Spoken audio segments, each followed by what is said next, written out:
Hello friends, तो आज की इस वीडियो में हम अनबॉक्स करने वाले हैं एक 12 वोल्ट सोलर कन्वर्टर। तो बेसिकली ये 12 वोल्ट से 220 करता है अकॉर्डिंग टू इसका स्पेसिफिकेशन। तो 200 वाट का ये पावर दे सकता है, जैसा कि यहाँ पे 200 वाट का पावर रेटिंग है। 12 वोल्ट डीसी से चलेगा और यहाँ पे ज़्यादा कुछ लिखा नहीं है। यहाँ पे बेसिकली ये डीसी ही आउटपुट करता है। इसका आउटपुट शायद डीसी है, एसी नहीं है।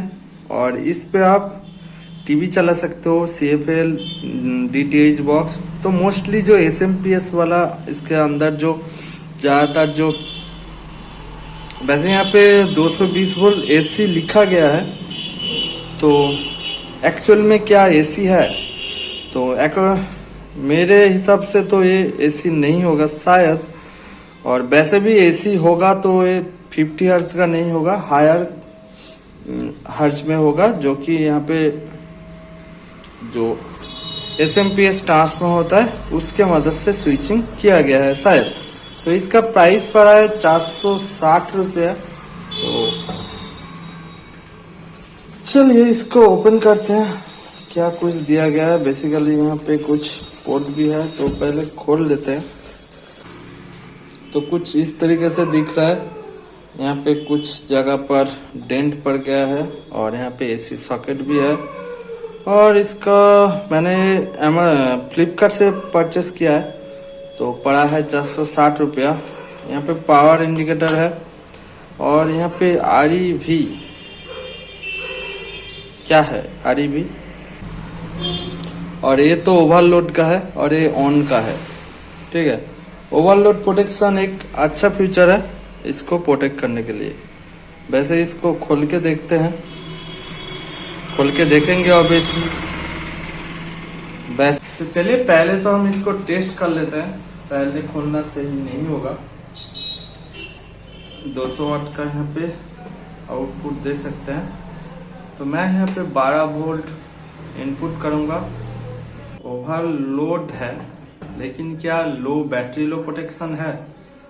एक्चुअल में ये सोलर के लिए दिया गया है, शायद बैटरी के लिए ये लो वोल्टेज के लिए कोई प्रोटेक्शन नहीं है। यहाँ से आप कोई भी इलेक्ट्रॉनिक्स, तो पावर तो आ चुका है। तो यहाँ पे देखने वाली बात है कि जब मैं यहाँ पे 50 वाट का लोड देता हूँ तब कितना आउटपुट वोल्टेज देता है, और जब मैं 100 वाट का लोड देता हूँ तब कितना वोल्टेज का आउटपुट है। अगर वोल्टेज में बहुत ज्यादा डिफरेंस होता है तो एक दिक्कत वाली बात है। तो पावर तो आ रहा है। यहाँ पे 5 वोल्ट का USB आउटपुट भी है। तो मेरे पास USB बल्ब है, लगा के देखते हैं।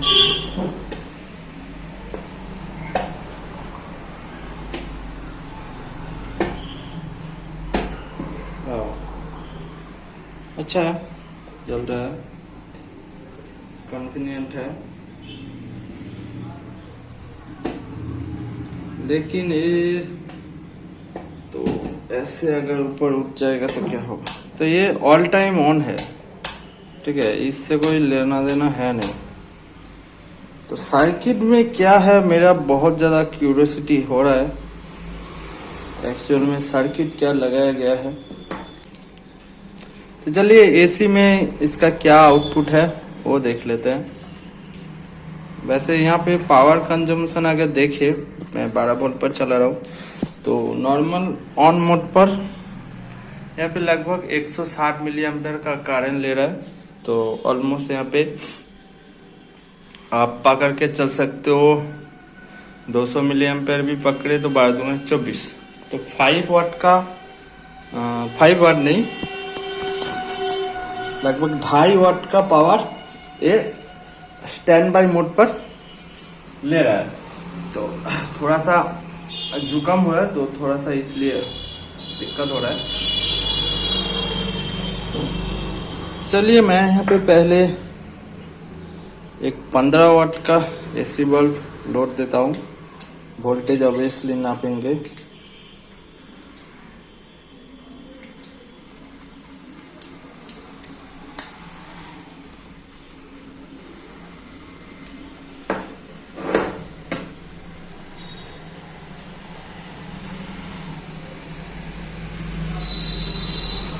तो 15 वाट का तो यहाँ पे चल रहा है सही से, कम लोड दिया हूँ। तो चलिए वोल्टेज को नाप लेते हैं। मैं पहले तो डीसी पर रख के नापूंगा कि यहाँ पे कुछ डीसी निकल रहा है कि नहीं। हाँ, डीसी ही तो निकल रहा है, 226 वोल्ट डीसी है ये। तो एसी पर देखते हैं क्या होता है। नहीं, ये कोई एसी वोल्टेज नहीं है। यहाँ पर पंखा वंखा आप कुछ भी लगा नहीं सकते, वैसे भी ये लगाने के लिए है नहीं, लेकिन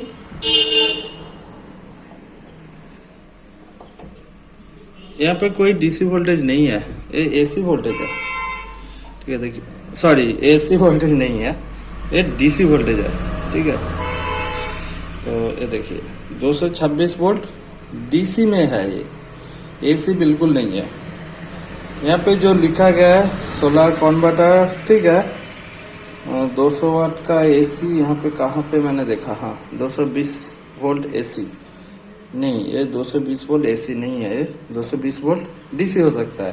तो 226 है। तो अभी हम थोड़ा सा लोड बढ़ाएंगे,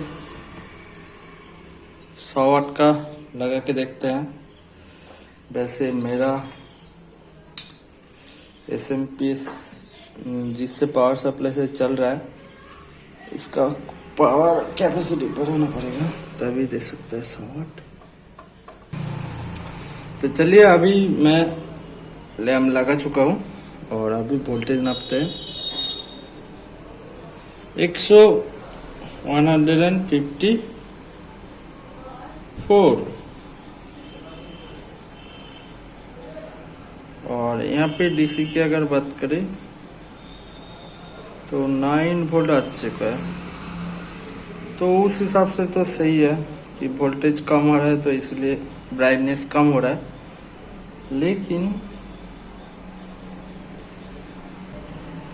ये वाला पावर सप्लाई का यूज करूंगा। चलिए फिर से ट्राई करते हैं। 10 वोल्ट, 11 वोल्ट समथिंग, 182। तो सही है, बहुत ज़्यादा यहाँ पे लोड पर नहीं घट रहा है। ब्राइटनेस भी ठीक ठाक है, कोई दिक्कत नहीं है। लेकिन दिक्कत यहाँ पे शायद, यहाँ पे दिक्कत बेसिकली ये लो वोल्टेज प्रोटेक्शन इसका है नहीं। मतलब लो वोल्टेज पर ये ऑफ हो जाना चाहिए एक।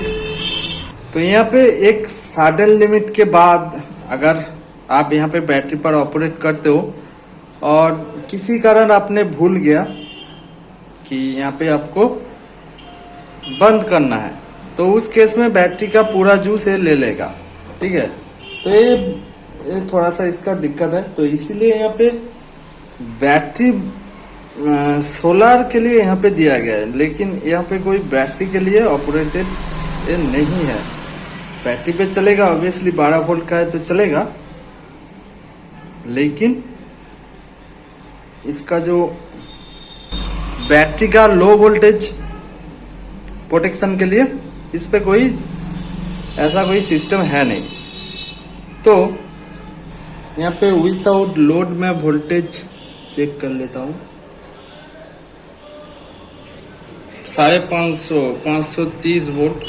ओके, तो ये काफ़ी ख़राब बात है कि इसका वोल्टेज रेटिंग इतना जा रहा है मल्टीमीटर पर, लेकिन मैं चाह रहा हूँ एकदम कम लोड। जैसे कि 15 वाट करके भी मैंने देखा तो उनमें भी 226 आ रहा है, सही है। लेकिन शायद यहाँ पे आउटपुट पर किसी कारण विदाउट लोड इंक्रीज हो रहा है वोल्टेज, लेकिन मैं यहाँ पे 7 वाट का एक लोड दिया हूँ। अभी वोल्टेज चेक करते हैं, 228 सही है। यहाँ पे कोई दिक्कत वाली बात नहीं है। 7 वाट मैं यहाँ पे दिया हूँ। इससे भी कम अगर लोड देंगे तो क्या होता है, ये भी देखने वाली बात है। तो मेरा यहाँ पे एक मोबाइल का एडाप्टर है, इसको लगा के देखते हैं। तो इस वाला पॉइंट पर लगाते हैं। वैसे मैं इसको लोड दे के देखता हूँ पहले, चलता है कि नहीं। चलता है तो है, चल रहा है। ओके, तो मैं यहाँ पे वोल्टेज नाप लूँगा। ये बेसिकली 5 वाट समथिंग खाएगा, 232। तो इसके बाद मैं इस USB कोड को खोल लूँगा। ऑलमोस्ट 396। तो ये ज़्यादा है, लेकिन एक बात बता देता हूँ।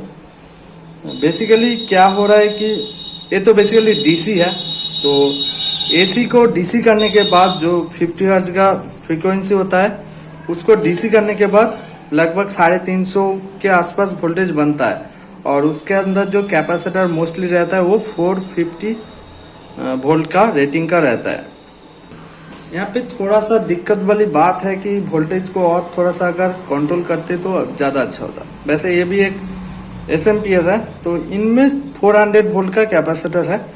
तो ये जो 400 और यहाँ पे भी 400 आ रहा है, तो शायद ये इसके मदद से अगर ऑपरेट करेंगे, ऑब्वियसली ऑपरेट होगा, लेकिन दिक्कत हो सकता है क्योंकि इसमें 400 रेटिंग का कैपेसिटर है। तो विदाउट लोड इसका वोल्टेज इंक्रीज हो रहा है और DC में यहाँ पे ज़्यादा वोल्टेज आ रहा है। ये थोड़ा सा दिक्कत वाली बात है। तो चलिए मैं इसको बंद करता हूँ। खोलने के लिए कोशिश करेंगे। वैसे वारंटी वगैरह है, तो इसलिए ज़्यादा तो हम ट्राई नहीं कर सकते। तो यहाँ पे कैसे काम कर रहा है वो थोड़ा सा डायग्नोसिस कर लेते हैं। तो यहाँ पे एक IC लगाया गया है जो कि स्विचिंग के लिए, और यहाँ पे एक एम्पलीफायर लगाया गया है 358 LM358P, और यहाँ पे 2 मॉसफेट है, ये और ये। तो पुराना मॉसफेट लग रहा है, नया मॉसफेट तो है नहीं मेरे को लग रहा है। तो जो कि मैंने बोला DC है, तो एक्चुअल में DC है। यहाँ पे 4 डायोड दिया गया है, तो ये DC ही है। तो ओवरलोड के लिए यहाँ पे प्रोटेक्शन तो है, जो कि एक अच्छी बात है। तो यहाँ पे ये 2 में शायद वोल्टेज डिफरेंस होगा शायद, जिसके कारण यहाँ पे डबल साइड टेप से कवर किया गया है। तो यहाँ पे कोई 5 वोल्ट का तो रेगुलेटर नहीं है, यहाँ पे ट्रांजिस्टर है शायद, और उसके मदद से 5 वोल्ट बनाया गया है। जैसा मैंने एक डिजाइन किया था ये वाला, कि ट्रांजिस्टर के मदद से ही ये स्टेबल 5 वोल्ट आउटपुट दे सकता है। लेकिन मैं यहाँ पे देखना चाहता हूँ कि एक्चुअल में कितना वोल्टेज आउटपुट होता है 5 वोल्ट की सॉकेट से। ठीक है, तो वो देख लेते हैं। तो आउटपुट पर यहाँ पे कोई कैपेसिटर नहीं है, सिर्फ EF है, तो इसीलिए शायद वोल्टेज थोड़ा सा इंक्रीज ज़्यादा है। तो 5.147 सही है। तो अगर लोड देते हैं तो कितना जाता है वो भी देख लेते हैं। 5.17 है, 147 है, 4 वोल्ट आ गया। ये तो गलत बात है भाई। 7 वाट का मैंने लोड दिया और 4.3 आ गया, 4.2। ये गलत बात है। तो यहाँ पे ज़्यादा आप कुछ कर नहीं सकते, लगभग 1 एम्पेयर का शायद आउटपुट होगा। जो कि उतना ज़्यादा स्टेबल नहीं है। तो चलिए वीडियो को यहाँ पे ख़त्म करते हैं। वीडियो कैसा लगा और इन्फॉर्मेशन कैसा लगा नीचे कमेंट बॉक्स में जरूर बताना। तो आज के लिए इतना ही, मिलते हैं नेक्स्ट वीडियो में, बाय।